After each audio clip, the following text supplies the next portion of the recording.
Yann, bonjour. Merci de m'avoir Bonjour. répondu, d'avoir répondu favorablement à ma sollicitation. C'est super sympa. Euh, j'ai voulu interroger un athlète représentatif de l'athlétisme breton, hein, en ces temps où on est un petit peu dans une situation très particulière. On ne sait pas trop comment s'occuper.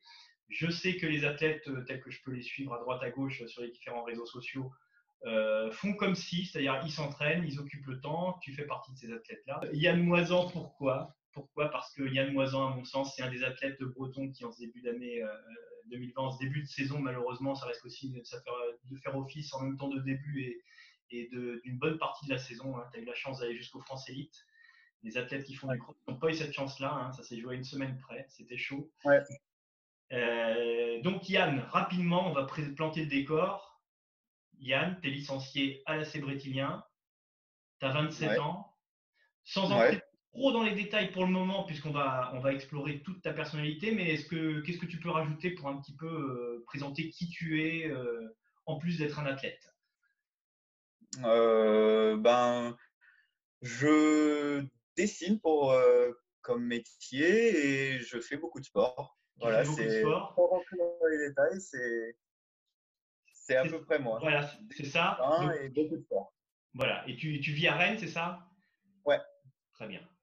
Bon, écoute, on va commencer par ce qui a fait ton actualité et un des critères, si ce n'est le critère qui a fait que j'ai choisi d'aller vers toi, c'est ce qui s'est passé. Donc, c'était le 29 février dernier à Liévin, ton podium au France Elite. Hein, tu termines troisième des championnats de France Elite Ouais. au poids. J'imagine que pour toi, c'est une grande satisfaction. J'ai pas envie de parler d'aboutissement parce que tu as peut-être des ambitions qui sont un peu supérieures. On y reviendra plus tard, mais quand même, une médaille au France Elite, ça cogne. Quelque part, en fin de carrière, il n'y a pas beaucoup d'athlètes qui peuvent mettre ça sur le CV. Déjà comme ça, sans entrer dans le détail du concours, mais qu'est-ce que ça représente pour toi? En fait, c'était un objectif, donc du coup, c'était moins sacralisé que pour des personnes extérieures pour moi.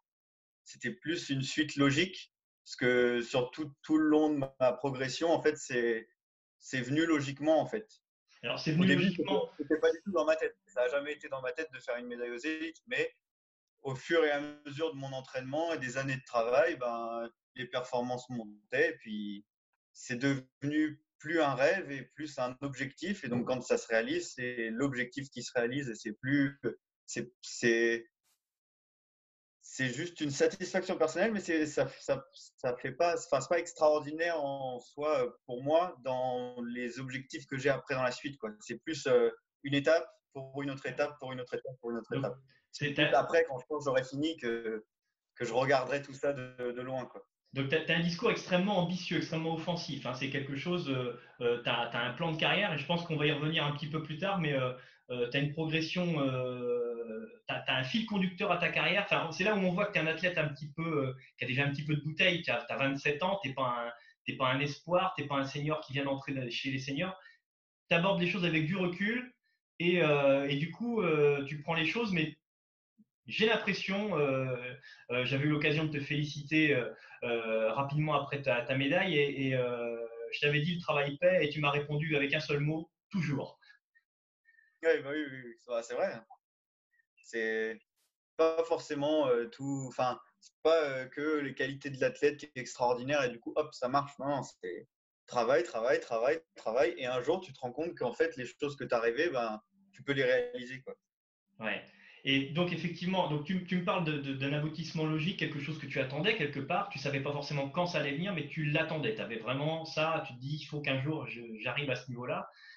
C'est quelque chose que tu as dans la tête depuis combien de temps? Parce que tu as décroché, tu avais déjà décroché l'an dernier le titre chez les nationaux, hein, ce qui est un petit peu la Ligue 2, si je peux parler comme ça. Depuis combien d'années, en fait, tu t'es dit, un jour, il faut que j'aille aux élites et il faut que j'aille briller aux élites? Ça fait combien de temps? Ça fait 2 ans, 3 ans, ça fait 5 ans?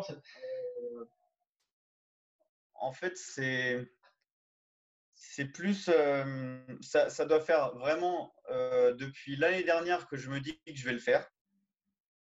Je savais que j'allais le faire un jour, c'était sûr.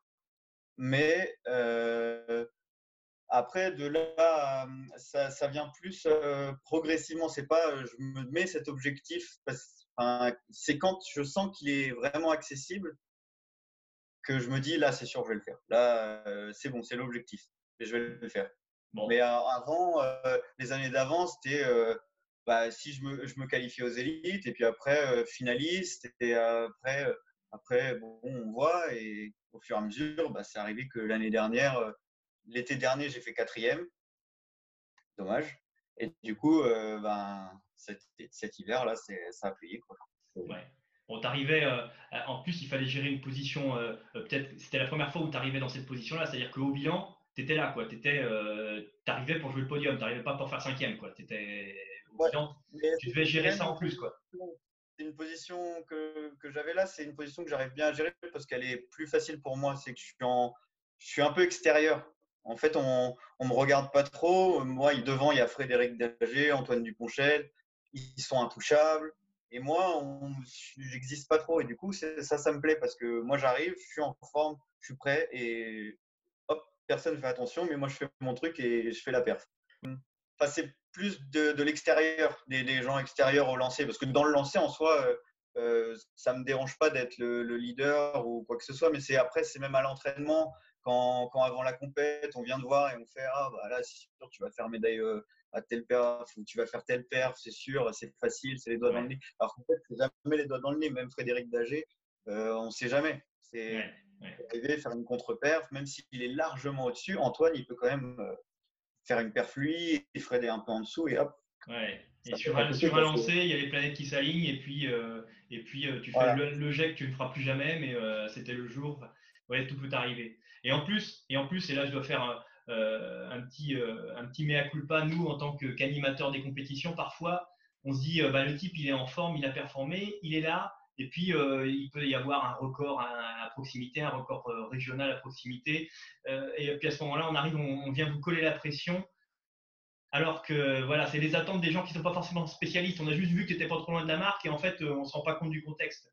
Et c'est là, Oui, j'imagine, que ça oui. vient un Puis, petit peu après, perturber. il y a des différences de marque. Des fois, enfin, par exemple, bah, le record de Bretagne, il est à 18,90. Si je fais 18,10, c'est Ça va avec une venir, quoi. éternité de 18,90. Quoi. Ouais. On ne l'est pas encore. Quoi.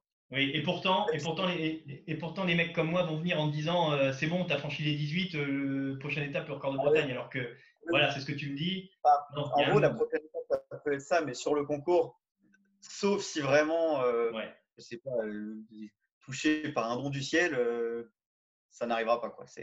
On va rentrer plus dans le détail du concours. Donc, on place les choses. Tu arrives, tu as fait 17-25, tu as mis un nouveau record personnel 17-25 au mois de décembre. Et puis, tu Ouais. arrives sur le concours. Et là, tu nous fais un concours de mec qui sait gérer le pic de forme. Quoi, parce que là, c'est incroyable. Tu bats 3 fois ton record perso dans le concours. Raconte-nous.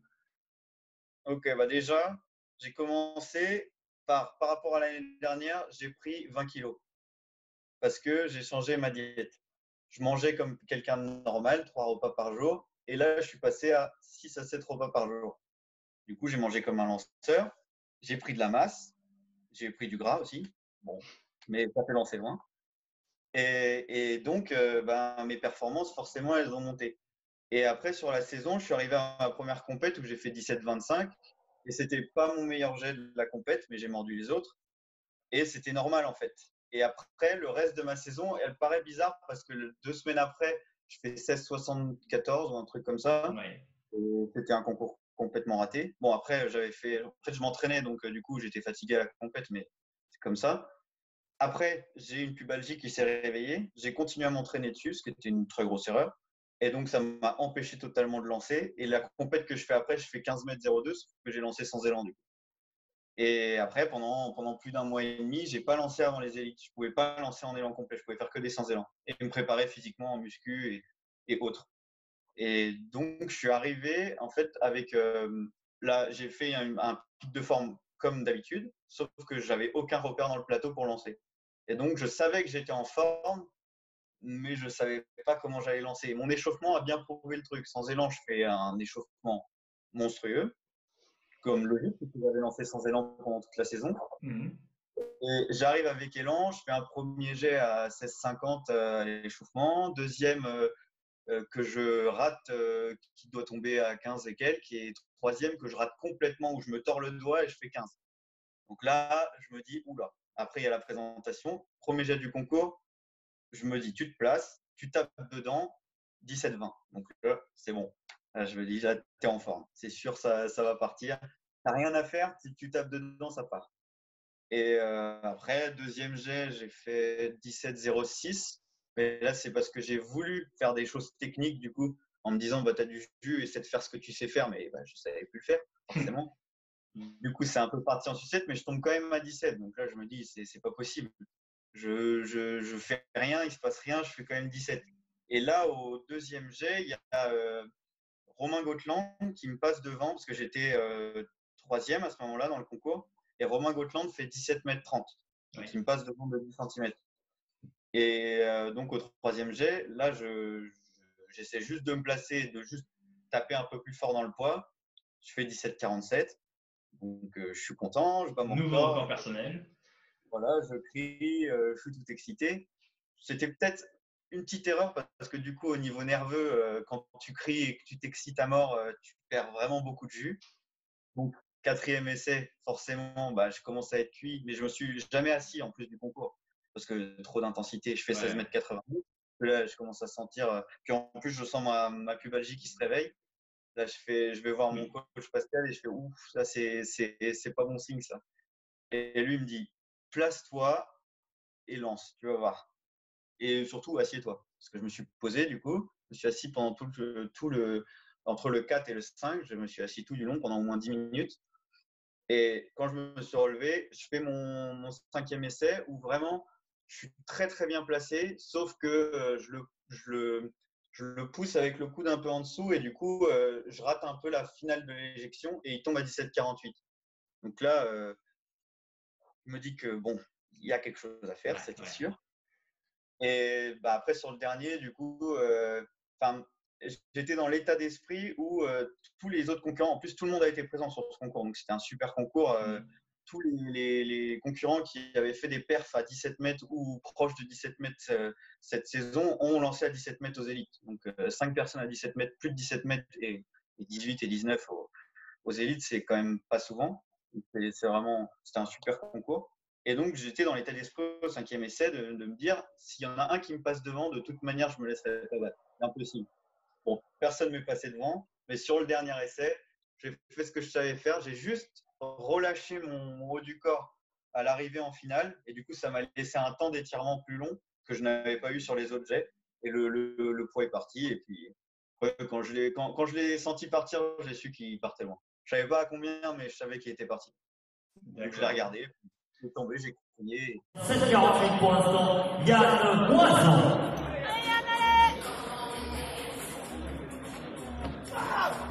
Yes, yes.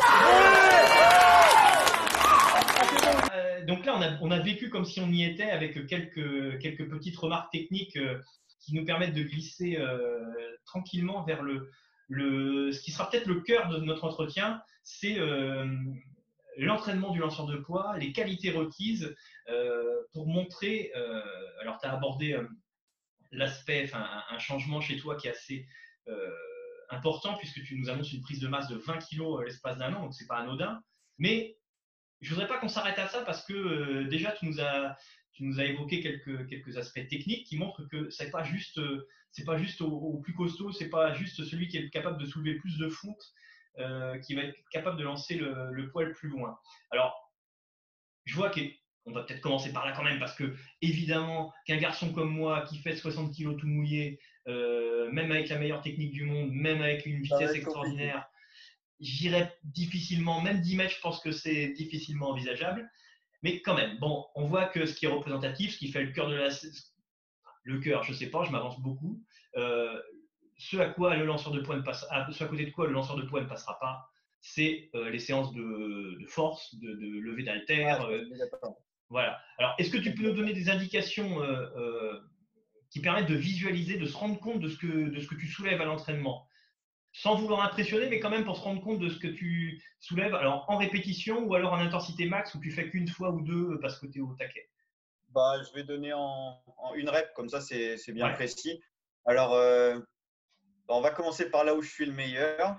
On va dire au coucher, j'ai fait 191, mais rapidement. Enfin, ça montait vite, quoi. donc 191 kg. Après, en push press, on met la barre ici et on pousse juste comme ça. On fait juste une toute petite impulsion des jambes, on garde les jambes tendues et on finit la barre en haut. J'ai fait 157 kg. En jeté, j'ai jamais fait de max, mais j'ai fait 3 fois 151, un truc comme ça. Après, en arraché des hanches, donc arraché, on met la barre au-dessus de la tête. Arraché des hanches, j'ai fait 115 kg. En épaulé, j'ai fait 150. Et après, les autres mouvements, il y a le squat, mais en squat, je ne suis pas très très bon. J'ai fait 200 kg. Enfin, c'est bon pour quelqu'un qui ne fait pas de squat, mais pour un lanceur de poids, c'est vraiment pas bon. Ça colle pas, c'est pas en rapport avec le reste de tes performances, c'est ce que tu veux dire, quoi. Voilà, par exemple, si je vais donner mon soulevé de terre, comme ça au moins tout le monde se rendra compte, c'est 170 kg. Donc, malgré ces petits, il y a des domaines que tu identifies où tu es perfectible, malgré ça, tu fais partie, preuve en est faite, des tout meilleurs lanceurs français, tout meilleurs lanceurs de poids français. Donc, ça veut dire que il n'y a pas que ça. Ah ouais. Ah bah non, ça c'est Alors, sûr. il n'y a pas que ça. Alors, on commence déjà. On finira par la technique, parce que là, je pense qu'il y a beaucoup à dire et tu nous expliqueras tout ce qui est nécessaire. Mais tu as quand même, il ne faut pas oublier, alors peut-être que tu ne serais pas capable de le reproduire maintenant, compte tenu de ta prise de masse, mais quand même, tu as un passé de. Tu as couru le 60 mètres en 7,34, c'était quand tu étais junior, ça remonte à quelques années, ça remonte à 8 ans, mais tu as couru 7,34 au 60 mètres. Donc tu as une base de vitesse qui est loin d'être ridicule. Il y a beaucoup de juniors en Bretagne qui seraient bien contents de courir 7,34 sur 60 mètres. Donc ça témoigne d'une vitesse et qu'en plus, toi, tu arrives à traduire au-delà de la vitesse en explosivité, en capacité à gicler, qui, à mon Ouais, avis. c'est ça. Que, au final, je courrais vite en soi si tu regardes le temps, mais ce que j'avais de très rapide, c'était 30 mètres. La mise en action. Après, le reste c'était quelqu'un qui mouline et qui décélère tout du long. À partir de 30 mètres, il n'y avait plus personne. Donc sur 100 mètres, tu faisais 30 secondes, quoi. J'exagère. Là, mais c'était un peu l'idée, quoi. Enfin, ça allait très vite jusqu'à 50 mètres, on va dire. Alors, est-ce que c'est toi, tu as cette qualité-là, est-ce que c'est une constante? Je veux dire, même si c'est pas dans les mêmes proportions, est-ce que tous les lanceurs de poids de bon niveau ont un minimum de qualité de vitesse? Ah oui, oui, c'est obligatoire.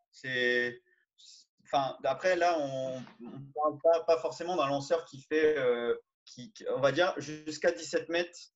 Je pense que c'est possible de s'en sortir avec un minimum de vitesse. Enfin, quand je dis un minimum, c'est quelqu'un qui, sur un 30 mètres, ferait 4 secondes 2 ou 4 secondes 3, quoi. C'est quand même rapide. Mais Ouais, c'est ce pas, que tu veux dire par là, c'est exceptionnel. que ouais, tu peux être tu peux avoir une vitesse moyenne, ouais, voilà, pas top, mais ça peut passer jusqu'à 17 mètres. Au-dessus, tu es en train de nous dire qu'il faut des qualités Ouais, vraiment ouais. spécifiques, En il ne fait, faut pas juste être moyen, quoi. plus de 18 mètres et après plus 19, 20, 21, 22, tout ça, ils vont vite, les gars. Ça a beau être des mecs qui font 140 kilos, 130 kilos, ils font le 30 mètres en 4 secondes. Donc, pour un sprinter, il va se rendre compte que c'est monstrueux. Ouais, Parce que, non, mais je me rends compte. Je voudrais pas être à la place des starting blocks, en fait. C'est ça le truc. ouais, bon, après, les starting blocks, on oublie ça. Mais ouais, c'est impressionnant parce que c'est de l'explosion pure, en fait. Mais enfin, c'est puissant, quoi. C'est de la puissance. C'est ça un lanceur en soi, c'est de la puissance. Donc, c'est vitesse et force. Parce que bon, pour déplacer 130 kg, bon, moi je fais que 100 kg, mais les gars qui font 130 kg, pour le déplacer, il faut quand même qu'au départ, les cannes, ça y aille, quoi, qu'il y ait de la force dedans. Mais en même temps, il faut que le muscle il réagisse très très rapidement. Donc, c'est l'alliage des deux qui fait un bon lanceur. Alors, tu viens de donner une petite info, effectivement, que j'avais notée, mais que je n'avais pas relevée. Effectivement, tu ne fais que 100 kilos, hein, le poids plume. Tu te définis d'ailleurs comme le plus petit lanceur de poids. C'est vrai que tu as un gabarit très ramassé. Voilà, c'est pas le lanceur qui fait 2 mètres. Alors forcément, c'est pas forcément un avantage pour toi de ce gabarit-là. Tu ferais 20 cm de plus. Tu penses que ça serait mieux avec. Tu perds aucune de 20 tes qualités? cm, c'est trop. Non, 20 c'est trop. cm, Bah après, si j'avais les mêmes qualités que j'ai là et que je C'est faisais ça. 20 cm de Mais, plus, oui, je lancerais à 21, 22 mètres, oui. Mais par contre, si je faisais 20 cm de plus, je pense pas que j'aurais les mêmes qualités. C'est même certain. C'est d'accord. impossible. C'est une histoire J'aurais de pas les mêmes compromis. longueurs de bras, les mêmes muscles, les mêmes tendons, tout. Enfin, ça serait différent. Donc, mais par contre, je pense que si c'est sûr que, enfin, faut pas se dire ça, mais si je faisais un 80, ce serait différent. Ouais. Là, avec la force que j'ai actuellement, la technique que j'ai actuellement, je pense pas que je lancerais des lunettes. Mais Mais c'est bon, comme ça. ça, on n'y passe pas Il y a- trop de il y temps a- puisque il y a des les choses sont comme elles voilà, sont. Hein. Voilà, on prend le gabarit qu'on nous a donné. Même si après, tu peux. maintenant, c'est relatif quand même parce que c'est un handicap, mais comme j'ai toujours construit tout sur cette taille-là, ce physique-là, ben, en fait, ma technique, elle est adaptée à ma taille, elle est adaptée à mon gabarit, à tout.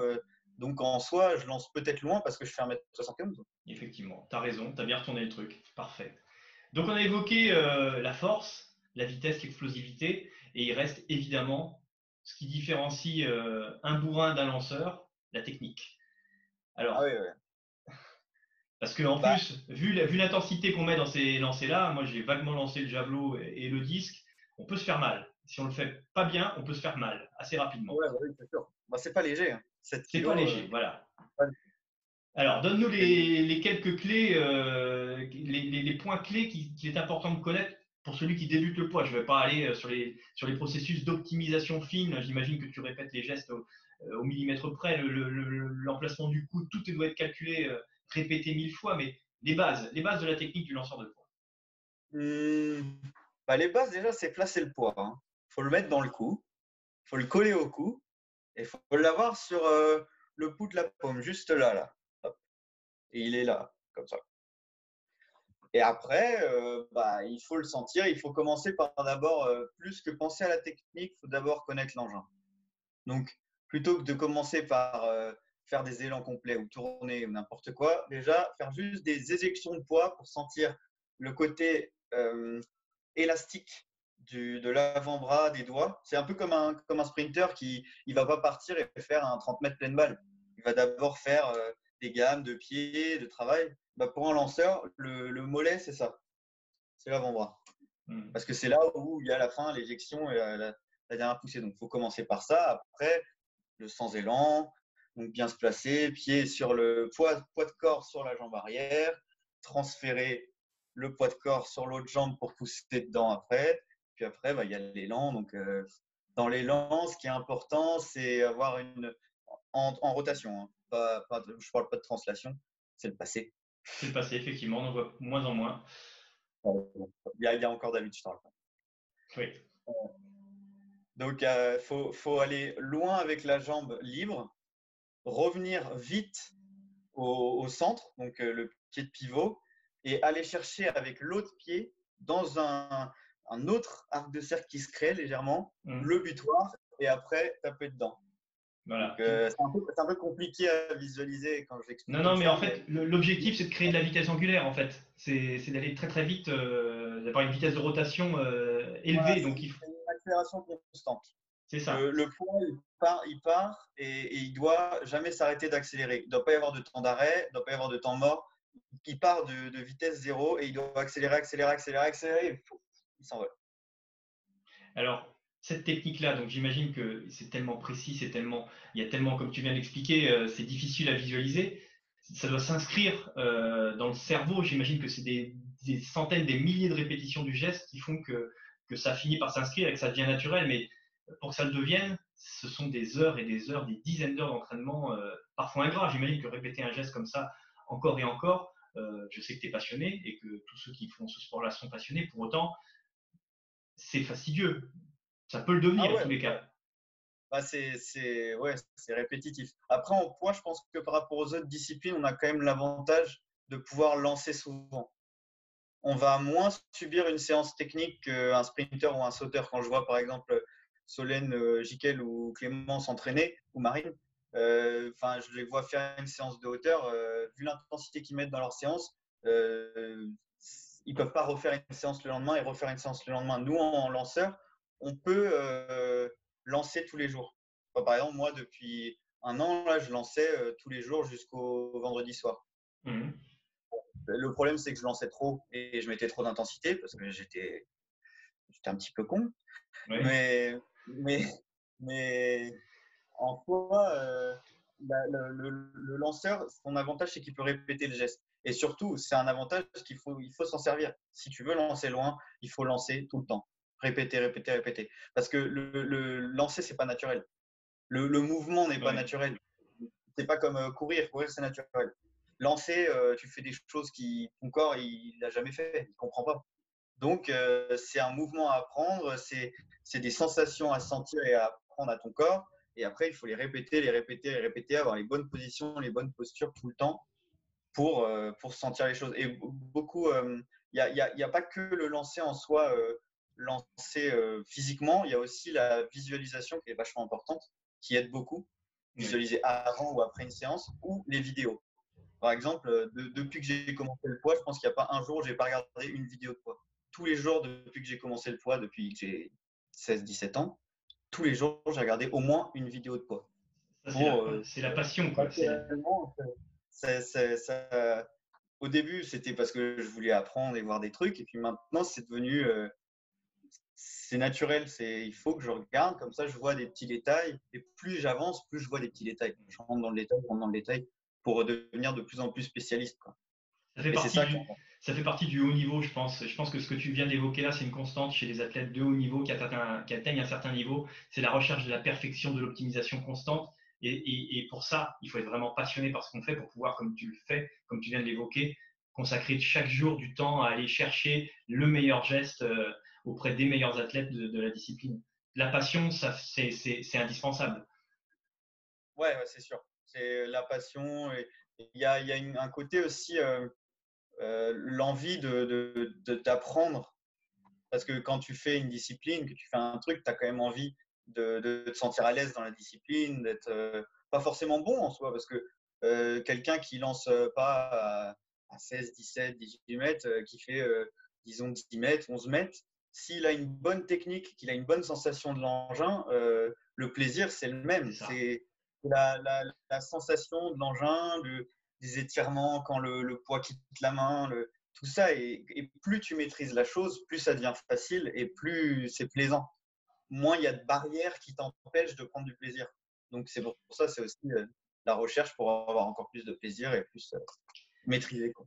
Alors, en parlant de plaisir, j'imagine que le fait qu'il y ait une émulation au niveau breton, hein, il y a une belle densité parce que donc toi, tu occupes la troisième place, tu es troisième au France Élite, tu occupes la troisième place du bilan, mais pas très loin derrière toi, on a Tom Reux, hein, le jeune Tom Reux qui est espoir, qui occupe la sixième place du bilan national.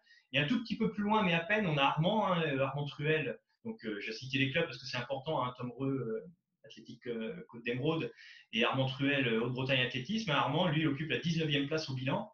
Et c'est pas un bilan, je veux dire, c'est pas un bilan où il y a 25 athlètes, hein, puisque ton coach, Pascal Desbordes, lui en occupe la 44e place, et puis le bilan, il va jusqu'à 200, 250 ou 300 lanceurs. Donc, on a ces 4 lanceurs-là qui sont dans les 50 meilleurs français.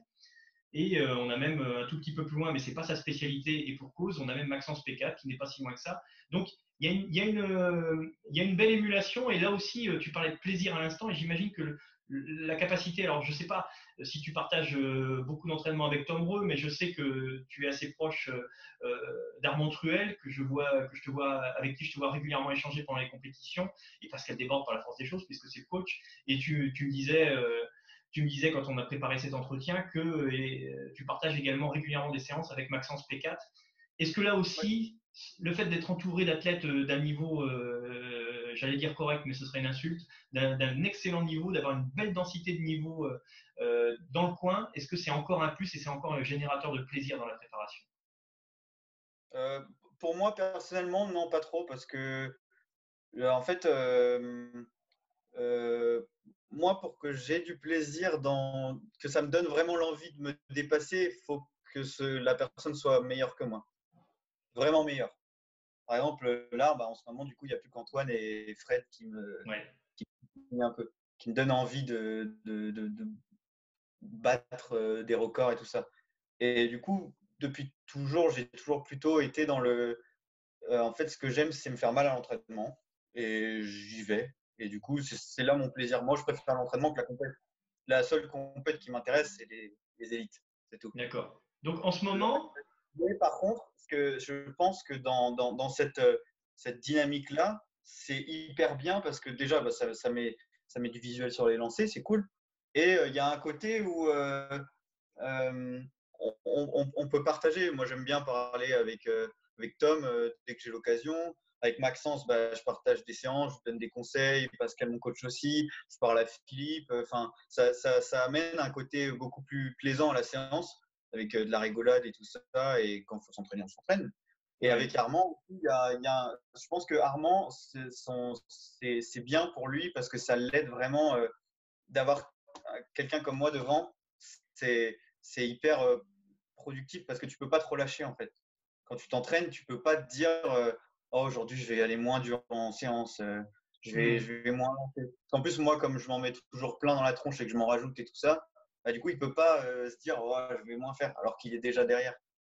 Et comme il a un peu le mental, il a envie, quoi, bah, forcément, ça le motive et c'est vachement bien de créer une sorte d'émulation comme ça qui marche bien, qui fait des perfs. Hein, au Oui, qui final. fait des perfs et ça fait que ben, les concours de poids deviennent de plus en plus intéressants à suivre. Mais encore une fois, hein, il faut s'y intéresser. Quand on entend que le concours de poids va démarrer dans un quart d'heure, il faut tout de suite se précipiter parce que ça va très vite un concours de poids. Comme tu le disais, il y a aussi une particularité du concours de poids par rapport, par exemple, à un concours de javelot, c'est que l'engin il revient vite, il est vite ramassé, il est vite revenu, donc les lancers Ouais, s'enchaînent très rapidement. Donc un concours de poids bien mené par un jury compétent, ça prend pas beaucoup de temps. Donc, si on loupe le début du concours, bah, on a loupé le concours un petit peu. Donc, il faut y ouais, aller. c'est ça, c'est un peu compliqué. Après, c'est ouais, souvent, ouais, au niveau des speakers, le moment où ils commencent à voir plus clair, c'est sur les 3 derniers essais, et surtout cinquième, et surtout sixième essai. Là, Ouais, au sixième essai, souvent, c'est calé, le timing et tout. Et ouais, c'est vrai que mais oui, c'est compliqué, ça va trop vite. Hein. Les 3 premiers essais, c'est fait en quelques minutes, quoi. ouais, c'est ça, c'est ça. C'est donc, faut le noter, hein, si on s'apprête à porter un regard un petit peu plus affûté sur tes prochaines apparitions. Alors malheureusement, on ne sait pas quand est-ce que ça aura lieu, mais à t'entendre, t'es pas plus perturbé que ça par la période actuelle, puisque toi, tu aimes t'entraîner tout seul, ça te pose aucun problème. Ah, non, non, j'adore. Tu t'entraînes dans les garages, tu t'entraînes sur les pelouses, pas de problème, tu t'adaptes. Ça, c'est Ouais, un non, point fort, ça me hein. fait. Ça, c'est un super Ouais, point fort. Ça veut dire que le jour où ça va repartir, toi, t'auras rien lâché. ah ouais, bah non, bah, de toute façon, je lâcherai rien. Moi, ce qui m'intéresse, c'est pas forcément C'est pour ça que je vois jamais les médailles et tout ça comme un achievement. Je parle en C'est anglais. bon, j'ai compris. Un, C'est un objectif, c'est vraiment quelque chose de super parce qu'en fait, ce qui me plaît, moi, c'est de lancer loin et de maîtriser ma technique au maximum et de comprendre ma discipline le plus possible. Et m'entraîner, devenir toujours meilleur dans tout ce que je fais au niveau des muscles, de tout. Dès que je fais un mouvement, un nouveau mouvement, il faut que je devienne le meilleur possible dans ce mouvement-là. Et du coup, ben, ça me dérange pas. Enfin, là, ça me dérange parce que j'ai pas tout le matériel pour pouvoir m'entraîner correctement. Donc, du coup, c'est un peu frustrant. Par exemple, je lance un poids de 9 kilos qui est ovale et qui est gros comme ça. Donc, ça fait mal au coude quand ça part mal. C'est difficile physiquement. Mais bah, moi, j'aime m'entraîner. Hein. Donc, ouais. qu'il y ait des compètes ou qu'il n'y ait pas de compètes, je m'entraînerai pareil. Hein. En soi, la compète, ce que ça fait, c'est juste que quand c'est les championnats de France, ça peut apporter des médailles. Et quand c'est une autre compète, ça peut valider des performances aux yeux de tout le monde. C'est intéressant ce que tu dis, hein. C'est intéressant parce que ça veut dire que toi, la compétition, c'est juste la validation. En fait, la compétition, elle est juste là pour te dire ce que tu as fait à l'entraînement, c'est plutôt pas mal, quoi. Mais c'est. Bah, en gros, c'est ça quand c'est les compètes enfin, du début de saison. Et il y a juste quand même les élites parce que c'est la compète où Ouais, ben, j'ai envie d'aller chercher une médaille aux France, quoi, quand même. ouais. Donc, je vais pour faire des perfs. Donc, en fait, je m'entraîne pour m'entraîner. Mais le seul vrai objectif que j'ai, c'est la compète des élites dans la saison. C'est juste ça. Tout le reste, je peux faire des perfs pourris tout le long de la saison. Ça D'accord. me fera tout parce que sur le coup, tu as envie de faire une bonne perf, mais ce ne sera pas grave. Ouais, Parce que, c'est intéressant parce que ça permet de mieux comprendre pourquoi, si on regarde de loin, qu'on ne connaît pas le contexte, on va regarder ta saison, tu sais, mais de façon tout à fait froide, c'est-à-dire qu'on va regarder le bilan sur base athlée et on va dire, mais il fait quoi là? Il est complètement illisible ouais, dans sa progression dans la saison. Avec la clé de lecture que tu viens de nous donner, on comprend mieux. Il ne faut pas chercher à comprendre quand c'est pas les élites, quoi.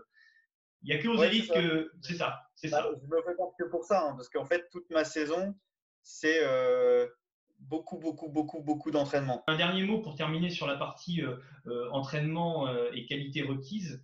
Un petit mot, je l'ai évoqué tout à l'heure, sur ton coach, la relation que tu as avec ton coach Pascal Desbordes, comment tu la définirais? Déjà, Euh, depuis combien de temps tu t'entraînes avec Pascal? Avec Pascal, ça doit faire euh, 3 ans, je pense. Trois vraies années, je pense. Parce que je crois qu'il est venu dans notre club il y a 2 ans. Et Mhm. du coup, on a commencé un an avant. Et comme il a préféré changer de club et tout ça parce que bah, c'est plus simple, Ouais. c'est plus clair. Voilà. Mais ouais. Et après, par contre, la relation, c'est. J'ai jamais eu une relation avec mes coachs parce qu'au départ, c'était avec Nadine Richter, Oui. celle qui m'a formé et tout ça. Et j'ai toujours plus eu une relation de discussion, de dialogue. En fait, pour moi, après c'est ma vision, mais un athlète, il doit savoir ce qu'il fait et pourquoi il le fait. Si ne sait pas ce qu'il fait et pourquoi il le fait, il pourra jamais vraiment progresser parce qu'il ne comprendra pas ce qu'il va faire. Et quand tu comprends pas, comment tu peux mettre la bonne intention derrière? Tu peux faire des squats toute ta vie et jamais être rapide. Par contre, tu peux faire une séance de squat avec la bonne intention et tu vas être explosif. Et ça, c'est important du coup de créer un dialogue. Et du coup, avec Pascal, la vraie relation qu'on a, c'est un échange. Lui, il me donne son point de vue. Moi, je lui dis ce que je ressens. Et du coup, on avance comme ça en construisant. Lui, il a toute son expérience. C'est un super lanceur avec beaucoup d'expérience, beaucoup de vécu, de sensations. Il a senti des trucs que moi, je n'ai pas encore senti au niveau du lancer.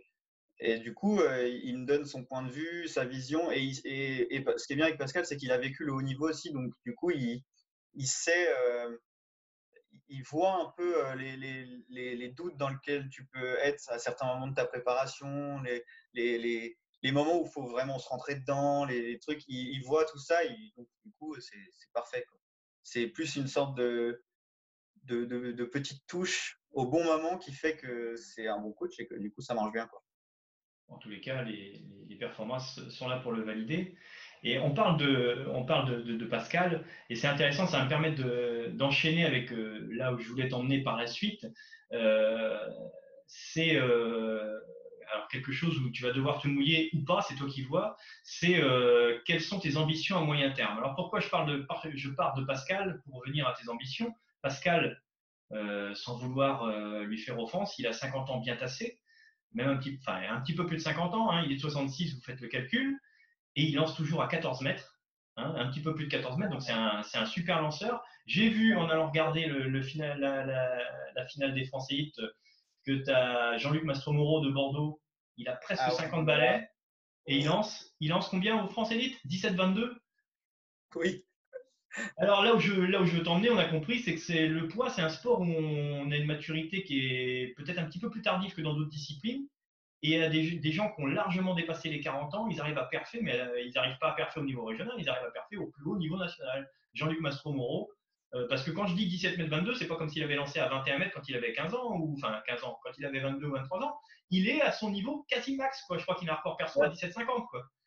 Il a un record perso à 17,97 m. C'est vrai? Oui. Et bien donc voilà, donc On est tous les deux à se dire que bah, normalement, on s'était dit ça aux élites. Cet été, on fait 18 tous les deux. c'est bien Mais parce que donc il a pratiquement 50 ans et il a encore l'ambition de battre son record personnel après une carrière pleine quand même. c'est un malade. Il est très fort. C'est monstrueux. Parce que Donc, là, les gens ne se rendent pas vraiment compte, mais 49 ans, faire plus de 17 mètres au poids de 7 kilos, c'est inimaginable, même au niveau. Je ne sais pas comment il fait. ouais, ouais, ça doit être là, je suis plus complètement, mais il doit être dans la même démarche que la tienne, c'est-à-dire un athlète passionné qui adore s'entraîner et qui se pose pas la question de pourquoi il le fait parce qu'il aime ça et puis c'est tout, Ouais, voilà, c'est parce ça. qu'une telle Bah, longévité, c'est en lancer de poids, c'est quand même souvent ça, hein.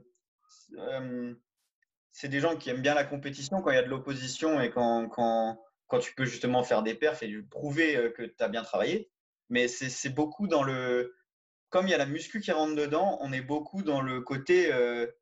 Faut se rentrer dedans et c'est cool parce que chaque jour, c'est quand même un défi. C'est quand même une compétition chaque jour. Parce que quand tu arrives devant une barre d'arraché et que tu te dis, bon, aujourd'hui, je suis un peu fatigué, mais il faut quand même que je tape 110 en une rep, tu es obligé de te rentrer dedans et de faire comme si tu étais en compète. Tu te mets en tout cas et tu rentres dedans. Et les lanceurs sont un peu tous comme ça parce qu'on est obligé de le faire tout le temps en préparation. Donc, il y a un côté où on aime l'entraînement parce que l'entraînement, c'est tout le temps un peu la compétition, quoi. Contre Donc, nous-mêmes, mais la compétition. donc, là où je voulais en venir, donc j'ai exposé le cas de Pascal et le cas de Jean-Luc Mastromoreau, qui sont des athlètes qui ont un âge certain et qui sont toujours très performants. Et toi, donc ça veut dire qu'on peut performer très tard dans le lancer du poids. Toi, tu n'as pas commencé hyper jeune, hein, tu n'as pas commencé l'athlète en benjamin ou en minime. Tu es arrivé, tu étais cadet, junior, c'est ça? Junior.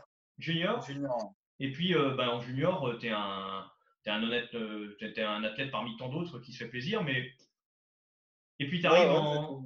Ouais, c'est ça, tu sortais pas des j'étais radars, quand quoi. même correct. Enfin, j'ai fait 13,70 la première année et 15,19 la deuxième année. Ouais, Au 6 kilos, au 6 kilos. au poids de 6 kilos, oui, oui. Au Mais junior, quoi. après, en fait, ça, c'est parce que j'étais très explosif. Au poids de 6 kilos, ça passe. Ouais, Avec quand tu es très explosif, 6 kilos, c'est léger, tu peux le pousser. Mais après, quand je suis passé au 7, c'était plus compliqué. J'ai d'accord. commencé à 10,70.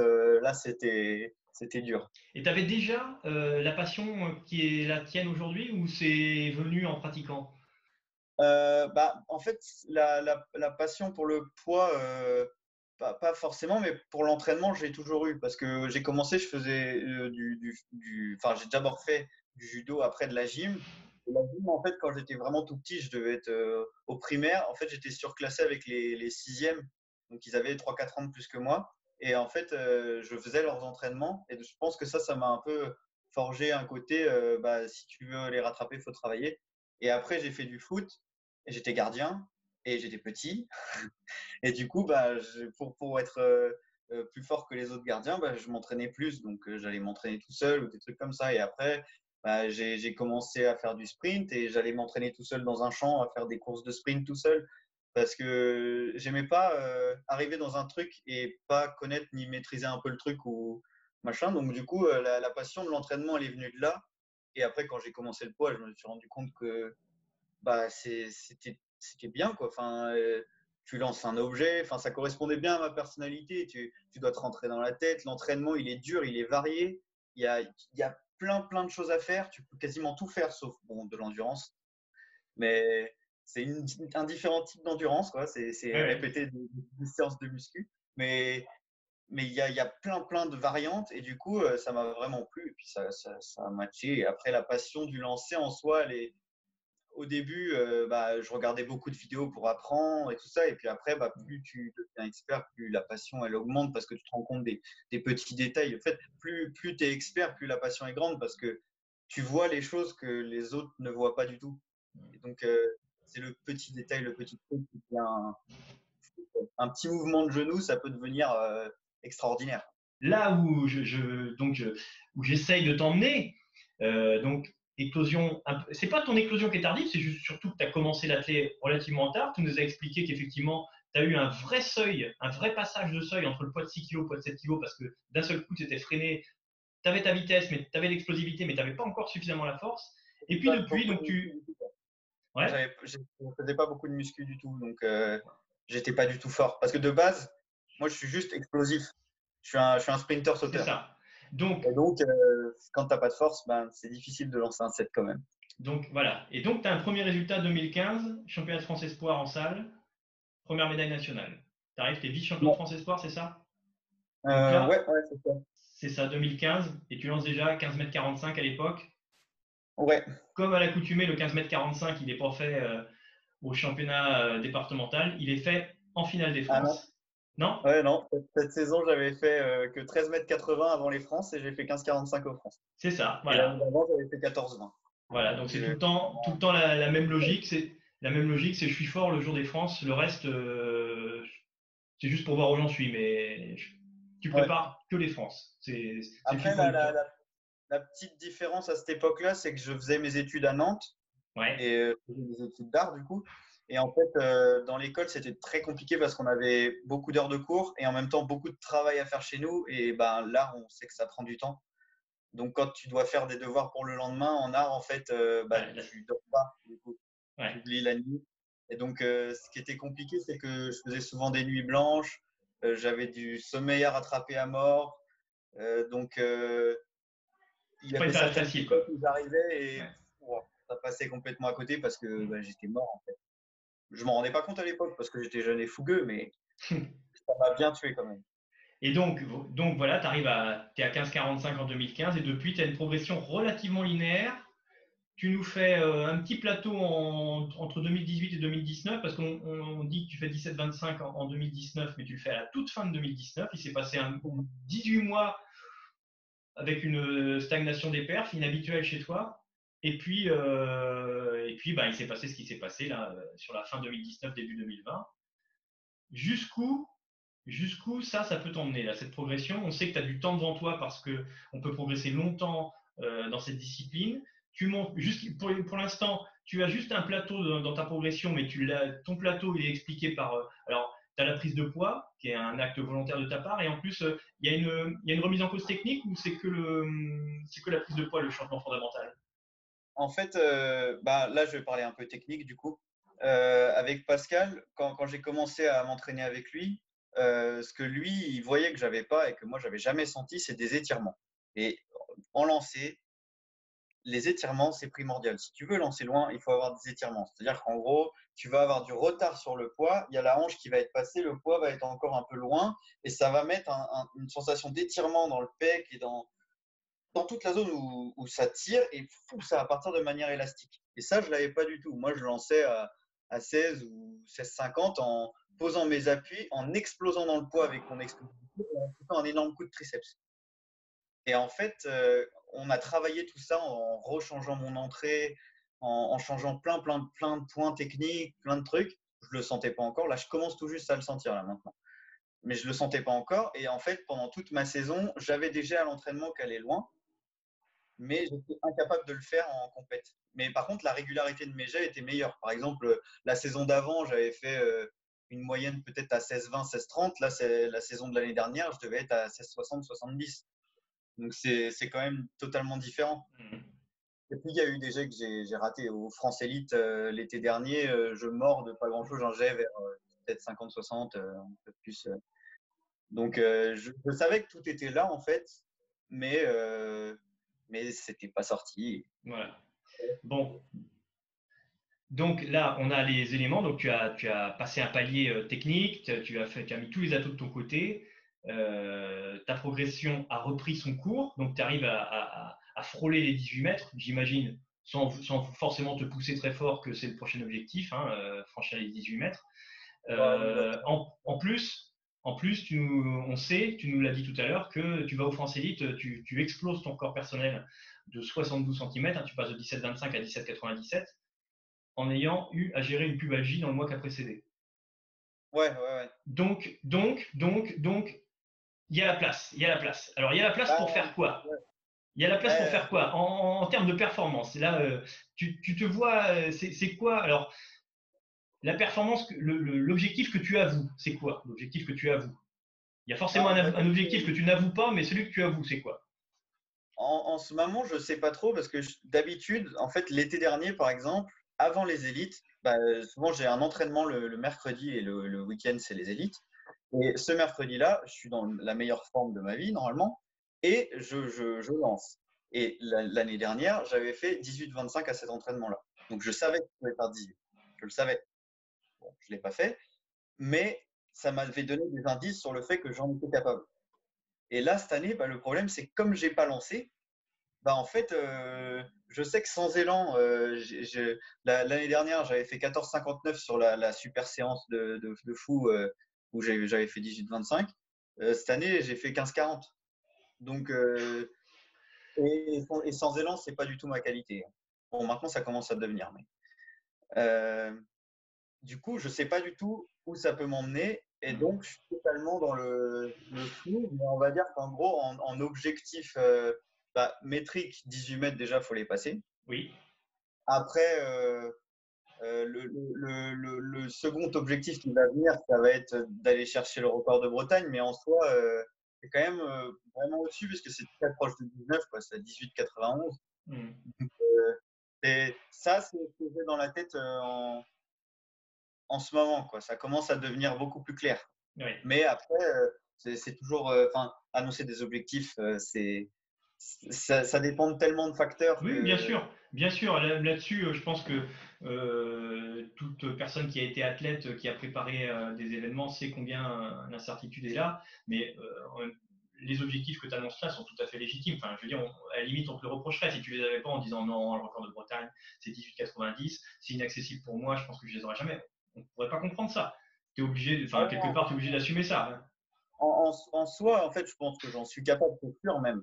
Mais après, il faut que l'entraînement se passe bien, qu'il y ait la bonne compète, la bonne ambiance, le bon, toute la chimie qui crée la performance, et Ouais. puis que mon corps tienne, en fait. C'est ça, Que, c'est ça. Le truc, c'est que si ça se trouve, si j'avais pas eu la pubalgie et que j'avais été en super forme, j'aurais pas fait 17,97. J'aurais peut-être fait entre 18,50 et 19, je sais pas. Ouais. Enfin, c'est ce que voulaient dire mes perfs normalement. Mais Ouais, sauf ouais. que il y a eu la blessure, et donc ça fait que 17,97. Même si ça va, ça Ouais. passe quand même.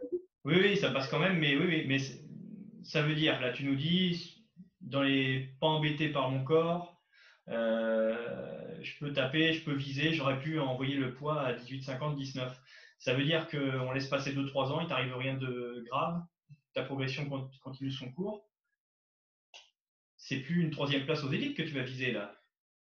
De toute façon, après, les choses, elles suivent leur cours. Donc maintenant que, en fait, dans ma progression, ça a fait podium, depuis que j'ai fait mon podium aux espoirs, tous les ans, j'ai fait un podium sur un championnat de C'est France. vrai, Bon, c'est vrai, j'ai c'est fait vrai. les nationaux, mais sur les nationaux, j'ai eu toutes les médailles. J'ai eu bronze, argent et or. Hmm. Et maintenant, là, cette année, c'est la première année où je ne fais pas les nationaux, et j'ai le bronze aux élites. Donc après, il n'en reste que deux. Hein. Hmm. Bon, voilà, je pense qu'on a fait le tour au niveau du sportif. C'est très intéressant et on a évoqué beaucoup de choses. On va pouvoir mettre en avant un point en marge que tu as déjà évoqué, auquel tu as déjà fait quelques petites allusions au cours de notre entretien. Euh, ton métier, en fait, ton activité, c'est ce que je te disais quand on a préparé cette entrevue. Qui pourrait deviner quel métier tu exerces quand on te voit avec le maillot de l'AC Brétilien dans une aire de lancer de poids? Qui pourrait deviner que tu es artiste illustrateur? Alors, dis-nous en plus. Moi, j'ai été voir sur ton site internet. J'ai l'impression que ton univers, c'est l'illustration avant tout de livres pour enfants, mais peut-être que je me trompe complètement. Peut-être que c'est juste un a priori que j'ai. Vas-y, dis-nous en quoi consiste cette activité qui détonne avec l'image qu'on se fait d'un lanceur de poids. En fait, le but premier, c'est d'illustrer des textes. Donc, on a un texte, et nous, notre projet, c'est de le réaliser en images le plus pertinemment possible, avec le plus de possibilités de libérer l'imaginaire par rapport au texte. Et comment j'exerce mon métier, c'est en contactant des éditeurs, en essayant de démarcher et en essayant de trouver des contrats. Mais du coup, c'est un métier qui est très instable et très compliqué, parce qu'il faut faire plein de casquettes. On est plein de personnes différentes dans un seul métier. Ouais. On arrive à la fin de notre entretien, donc c'est le moment où si tu as je sais pas, c'est le moment si tu as un message à passer, notamment à l'attention du minime, du cadet, là, qui est vaguement attiré par les lancers, mais qui sait pas trop, qui sait pas trop s'il va basculer de ce côté-là, il n'est pas tout à fait taillé pour, il pourrait faire. Et quel message tu as envie de passer à ces garçons et ces filles-là qui se laisseraient bien tenter, mais ils ont besoin d'un petit coup d'aiguillon? Qu'est-ce que tu leur dirais? Déjà, c'est une très belle discipline. Elle est, elle est pleine de ressources. Il n'y a pas que la force. La force, c'est un tiers de ce qui fait un lanceur. Il y a la vitesse et la technique. et la technique, c'est très important. Ça se travaille avec le temps, comme la force. Il faut laisser les choses venir. Et surtout, il faut jamais abandonner, toujours travailler, apprendre. Et en fait, le gabarit aussi, ça ne veut rien dire. Quand on me voit moi, c'est à la base, j'ai pas un gabarit pour lancer loin. Pourtant, j'y arrive. Donc, faut pas abandonner, faut chercher, faut s'entraîner. Et au bout d'un moment, bah, ça marche. Et surtout, faut pas hésiter de venir peut-être poser des questions ou nous voir quand on est pour des compétitions et tout ça. On peut paraître brut comme ça à crier et tout, mais en vrai, on est quand même gentil. Et moi, je serais le premier à bien vouloir parler avec des petits jeunes s'ils veulent en savoir plus sur le lancer ou comment on fait et tout ça. Moi, ça me passionne, donc je serai toujours prêt à en parler. Donc rendez-vous est pris, hein, vous avez entendu, ceux qui nous regarderont. Yann Moisan, malgré, alors il n'est pas forcément très grand, mais par contre c'est Non, vrai qu'il est quand même assez impressionnant. Vous avez vu les rares fois où nous avons fait des petites démonstrations techniques, il y a du bras, hein, il y a du bras, mais pour autant que vous avez pu le voir, il est super sympa, vraiment tout à fait disposé à parler de sa discipline. Juste pour la petite histoire, hein, quand à la sollicitation que je lui ai faite et à laquelle il a répondu favorablement très vite, la réponse ça a été c'est pas trop mon truc, je suis pas forcément à l'aise. Tu nous as rempli l'interview, mais de plein de choses hyper intéressantes. Je sais pas depuis combien de temps on se parle, mais vraiment on sent que tu es un livre, tu un livre sur la discipline du lancer du poids, et c'était vraiment passionnant. Bon, je pense on a déjà dit beaucoup de choses. Je pense que ceux qui auront le plaisir de voir le fruit de cette vidéo en sauront déjà beaucoup plus sur toi. Et ce sera l'occasion effectivement de démystifier un petit peu ces gros gabarits du lancer de poids. Ne pas hésiter à aller les voir. Ils sont prêts à faire partager leur passion. Il n'y a pas que Yann, hein, il y a aussi tous les autres. Moi, je les côtoie un petit peu. Alors, pas forcément de très près, mais je sais que ce sont des gens hyper sympas et hyper abordables, malgré l'impression qu'ils peuvent dégager. Et vous leur ferez plaisir. Alors, peut-être pas au moment où il y a le chef juge qui leur dit Yann lance, c'est peut-être pas pile le moment, mais une fois que le concours est fini, faut y aller, faut pas hésiter, qui sera disponible. Merci infiniment Yann, je pense que c'est vraiment l'échange qu'on a eu est hyper enrichissant. Il faudra prendre le temps, de l'écouter dans ses moindres détails et peut-être l'écouter plusieurs fois parce qu'il y a une mine d'informations que tu nous as délivrées qui est hyper intéressante.